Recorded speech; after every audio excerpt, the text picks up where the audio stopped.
Hello and welcome. My name is Peter Reeves and I am the founder and president of Sumac Life. Thank you for taking time to watch the presentation today. To give you a bit of a background about myself, I'm a researcher. I specialize in the application of system approaches. Several years ago, I began collaborating with colleagues at Purdue and Michigan State University on a USAID-funded project. Our mission is to harness information and communication technologies along with online platforms to enhance the dissemination of agricultural education in developing countries. Our primary goal is to scale agricultural educational initiatives by expanding access to underserved populations. This includes increasing female participation and reaching groups that speak minority languages. In this presentation, I will highlight how we leverage multilingual agricultural animations along with YouTube to reach language diverse populations. I will demonstrate how a systems approach can be employed by policymakers to evaluate language inclusivity policies prior to their implementation. I will show how campaigns can be designed to optimize educational resources, which are often limited. Join me as we explore innovative strategies to make agricultural education more inclusive and impactful. So to start, I'm going to discuss why it's important to focus on improving agricultural practices. In most countries, the agricultural sector comprises roughly 4% of GDP.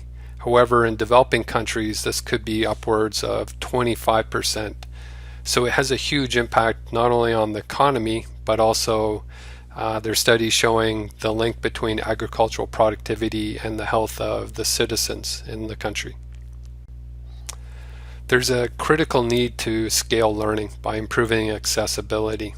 Often agricultural initiatives, educational initiatives, are conducted through extension services, where you have extension agents that go out into the field to work with farmers and to improve agricultural best practices. The problem is the number of agricultural extension agents isn't sufficient enough to service the amount of farmers. So it can be, one extension agent for every 1,100 farmers, or it could be as high as 1 to 10,000. So there's definitely a need to be able to scale these programs, and one approach is through digital development, where you use information communication technologies to complement or scale up some of these initiatives. Next, I'd like to talk a little bit about our approach, the approach that our group uses for digital development, which is based on a systems approach. Often when we start using our methodology, we have to define the system of interest. So in this case, the system could be some information dissemination platform or channel. So we'll collect inputs and we'll collect outputs. So an input could be money spent on an educational campaign. The output could be the number of people that view that educational content online. If we know the input and we know the output, we could define the thing in between them, which is the system. Next, once the system's defined, we can move towards simulation. So in this step, what we do is we know what we want to. We have the system defined, we know what the input is, we just want to know what the output will be. So we can simulate different types of inputs to evaluate how the system is going to respond. This is really useful for evaluating different types of what-if policies. A little bit later, I'll show you how we use simulation to evaluate various inclusivity policies related to language. And this is often useful to do offline before you actually introduce it into the real world. It's good to run these simulations just to see if you're happy with the outcomes of a policy. Then next you can move to system control. So here once again I have the system defined and I know what I want for the output. So if I know what I want for the output, I can use that information to design the input to achieve that. So with system control, it's often useful for systems where you're trying to optimize the behavior, and in particular systems that have limited resources. So at the heart of systems theory, or the systems approach, is modeling. And models get better over time. So you can start with the initial model, and then as you collect more data, you can update the model. The model becomes more representative of the real world, and then you get better predictions, and then you have more precise control, and then you can optimize resources better. Next, I'd like to talk about the specific educational intervention in this case study. Here we use multilingual YouTube animations to address post-harvest loss. This is a clip from the video. You can see it's a computer animation, which is great. And the computer animation has simple step-by-step instructions for how to, in this case, store beans in a hermetically sealed jerrycan container. The nice thing with this type of approach is you invest some time into creating these animations, but it doesn't require a lot of additional time or money to actually create language variants. So you could just put voice overlays on top of the animation, and then you could reach more and diverse populations. So I believe for this specific educational material, they have, I think it's like 200 different languages. So it's a good way to be able to scale out an educational initiative. Why address post-harvest loss in developing countries? Globally, 1/3 of food production for human consumption is lost or wasted, which adds up. So it's totaling 1.3 billion tons per year. The primary cause of loss in developing countries is biological spoilage. So it makes sense to have educational initiatives to reduce post-harvest loss, to reduce spoilage. We've been working in this space for a little while now, and we've actually recently published a paper. The goal of this paper was to look at the ability of these multilingual YouTube animations to reach language diverse populations.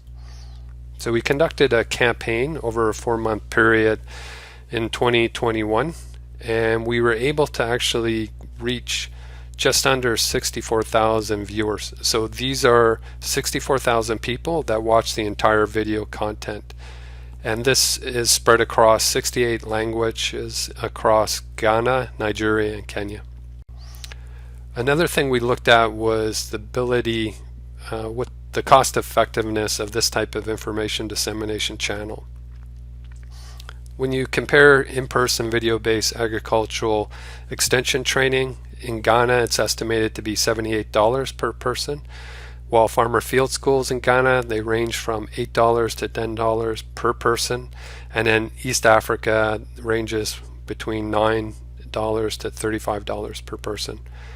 In comparison, the video-based YouTube dissemination costs on average a little bit less than $1 per person in Ghana, $4.4 per person in Nigeria, and then $1.89 per person in Kenya. So they seem to be cost effective in reaching language diverse populations. Next, I'd like to discuss a little bit about the model. So once again, the heart of system science is modeling. And initially when we started this project, we thought we would have very simple models. In this case, we would have X being the input, which could be money spent each day on a campaign, and the output, in this case Y of T, would be the number of people that would watch the entire video content.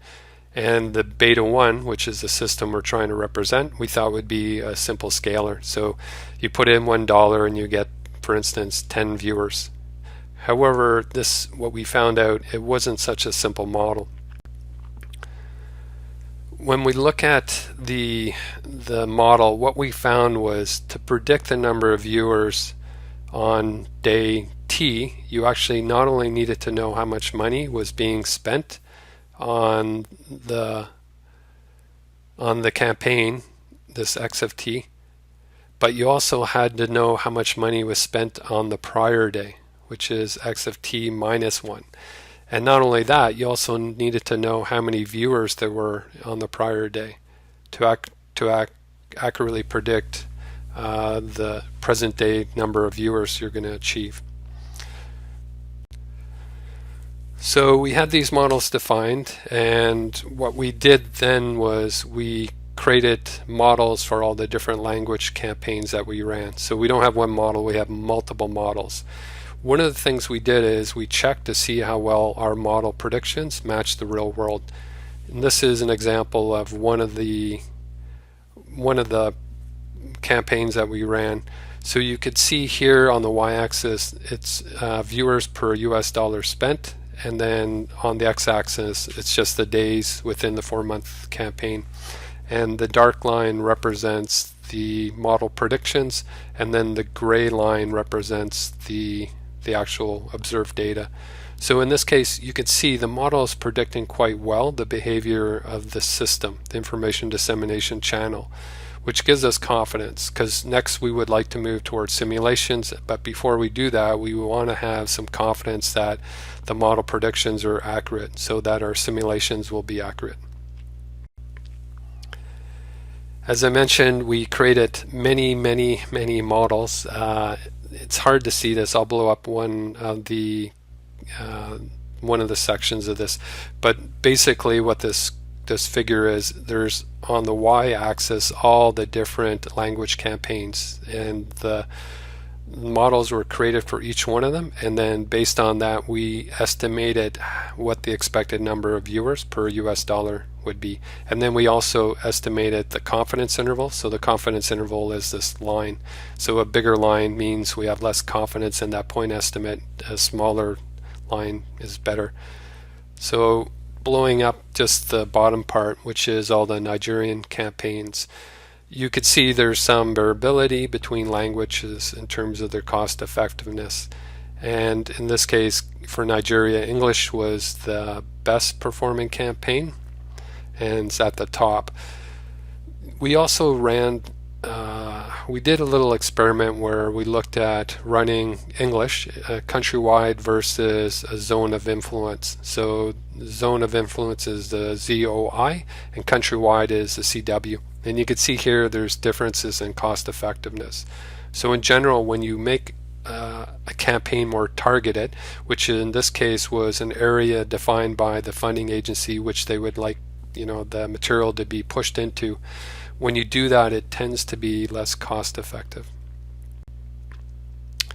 Okay, so now we get to the next part, which is looking at inclusion policies and running simulations. So here we're going to run 4 different types of inclusivity policies for language. The first policy will be we're just going to run an official language campaign. So we'll spend, in this case we ran the simulations with $10,000 for each country. So you can take that $10,000 and then invest it into the language, which is the official language. Or what you could do is you could try to maximize the number of viewership and the number of viewers. So you could look at which campaigns performing the best, and then you could allocate the funds to those campaigns that are achieving the greatest number of viewers. And now getting into the inclusivity policies. We ran one campaign strategy where we took the $10,000, divided it up by all the languages in the country, and then assigned equal amounts to each, measured or predicted what the output would be, and then summed up all the totals to get the total viewership. Then the fourth policy, well, second inclusion policy, but fourth campaign strategy was equal outcomes. This is interesting.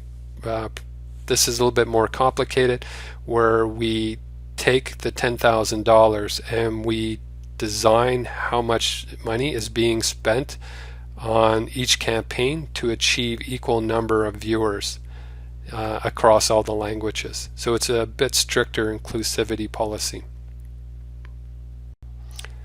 Here I'll show you some of the results from the simulations. So we have it broken down by Ghana, Nigeria, Kenya, and Ghana, Kenya, and Nigeria. And you could see in this case, what we did is we used the official language as the reference and we compared against that. So you can either get an increase in viewership or a reduction in viewership from the official language. So in Ghana, the official language is English, which happened to be also the best language for conducting, producing the maximum number of viewers. And then in Kenya, Kenya actually has two official languages. English is one, Swahili is the second. We use Swahili because it was the most cost-effective campaign. And the interesting thing is, when you look at the maximum viewership, it wasn't the official language. It was actually a minority language, Kikuyu. And then in Nigeria, Nigeria is really similar to Ghana. So Nigeria also had an English official language, and then maximum viewership campaign spent all the money on English. Yeah, so when we look at the equal opportunity policy, you see that with the reference of the official language, you get a 43% reduction in viewership. Now, when we look at the equal outcomes policy, it caused a 66% reduction in viewership.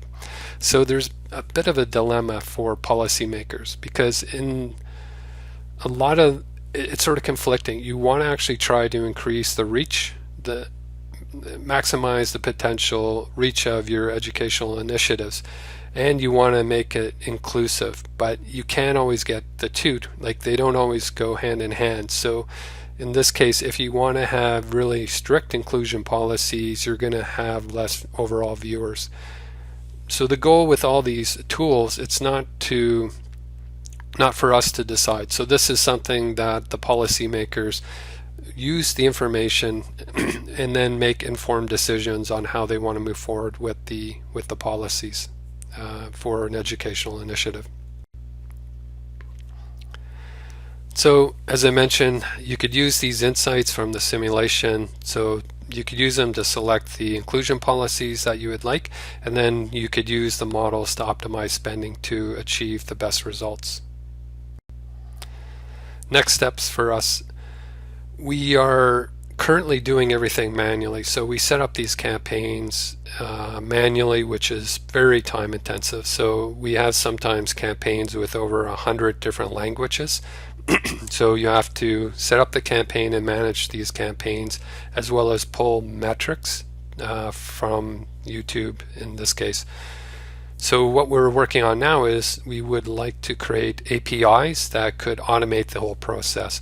And we've started doing it for YouTube, and we've also started doing it for Facebook, so we can do different online platforms.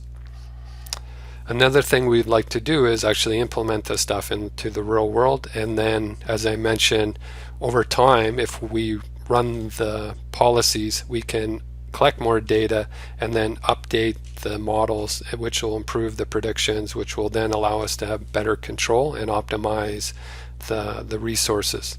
And then finally, one of the things we would like to do is we'd like to expand the output metrics. So currently we're looking at viewers, but we don't know if people are taking this knowledge that they see and then actually using it and adopting it, and whether or not the adoption has a measurable impact on some economic metric or productivity or losing less crops. So it would be good if we could actually collect data from the real world, and then potentially we could use that as the output for optimizing the system. So these are all things we're looking at doing in the future. I'd like to acknowledge the funding that was provided by USAID for this project.